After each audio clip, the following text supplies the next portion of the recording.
Abuja to Kaduna train, you are making a big mistake. Islamic group wants those stopping road services. Welcome to the news and thank you for tuning in to listen. The Muslim rights concern Mirik has appealed to families of victims of train attack on the Abuja to Kaduna rail line to allow the train service to resume. Mirik made the appeal in a statement signed by its director, Prof. Ishaq Akintola, and made available to newsmen on Friday morning. Recall that terrorists had attacked the Abuja to Kaduna train on the 28th of March 2022. The attack led to the death of many passengers while many more others were injured.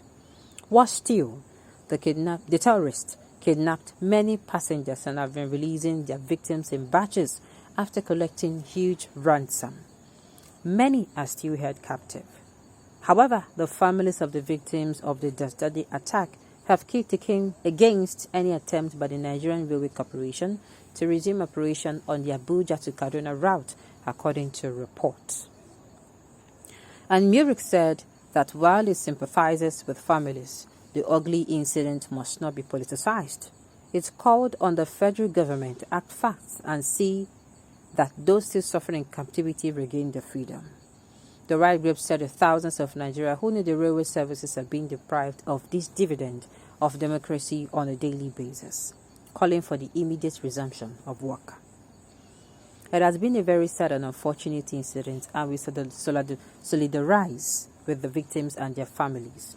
But life must continue, particularly in view of a large number of citizens who are suffering the consequences. This is where the families of the victims need to do a rethink and allow the resumption of the train services. One major reason for this is that the disruption only serves the interests of a bandit and that of the enemies of Nigeria, the group said, adding that those stopping the movement of train and rail activities are only punishing innocent Nigerians and not President Muhammadu Buhari or the federal government. That it is an integral part of Nigeria's infrastructure.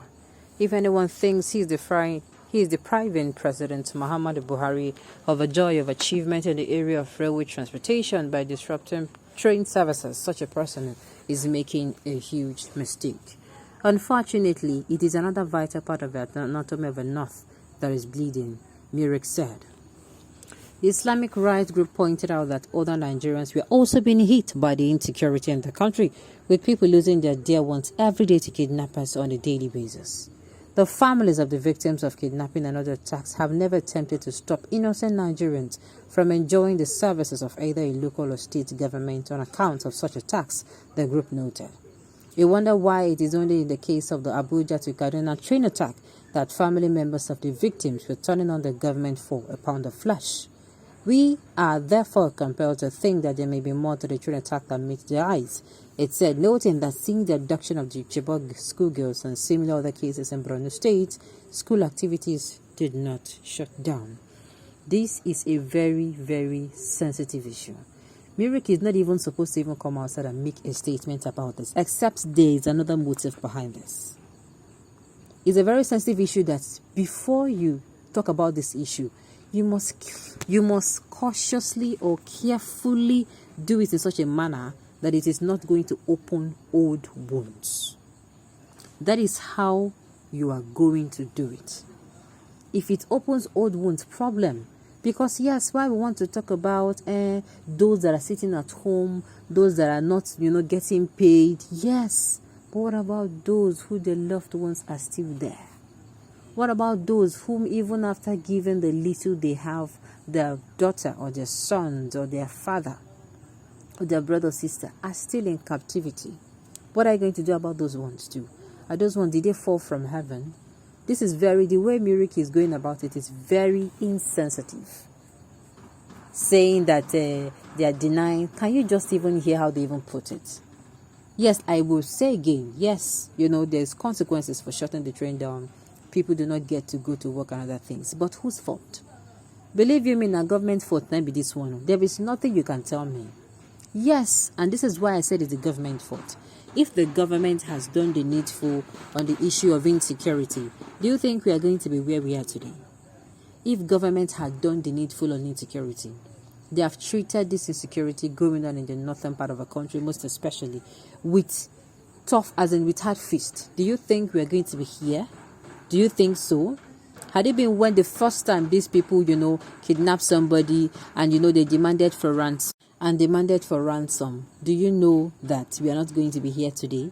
Had it been the government dealt with that issue in a very decisive manner, we be say when they kidnap somebody, the government dealt with them, traced them down, tracked them down, dealt with them. The second time they tried the same way. Do you think that it will continue? No, the government gave these people free hand. You are hearing that there was a time they collected 100 million. I did tell you, make bandits and kidnappers, they collect money where people, hardworking people of Nigeria never even see. On one person's head. What do you feel? What do you think will happen? They will kidnap and they will never release because they will feel the money is available and should be given to them anytime they demand for it. That is it. Pikin will misbehave, discipline her today. He misbehave, you not correct him. Tomorrow, see, it will start from say, they hear what they talk. Then from there, they take what no belong to them. From there, they take your money. From there, from taking your money, they take other people's things. From there, you go bring gun come house one day. If he shoots you, if he gun you down one day. Yes, because why? You refuse to correct that child when you are supposed to. And now, he don't graduate from small crime to big crime. He's now not just a nuisance to you, but a nuisance to the society. So this kind of issue is very, very sensitive. Before you talk about it, you must carefully look at it from the right side and from the left side, from the front and from the back, before you come out to open your mouth and say any other thing. I'm not trying to be insensitive, but if now you call, opening the railway services back, what if another attack happens? Have they thought about it? What if another attack happens? That's more people in captivity. Does it make sense? It does not. The Islamic terrorist himself is talking. Islam is really a scam, no doubt. You can see that this terrorist Ishaq needs a psychiatrist to reset his brain because that's... No. Don't even bring religion into this. The terror man have not even talked of those in captive. I said it.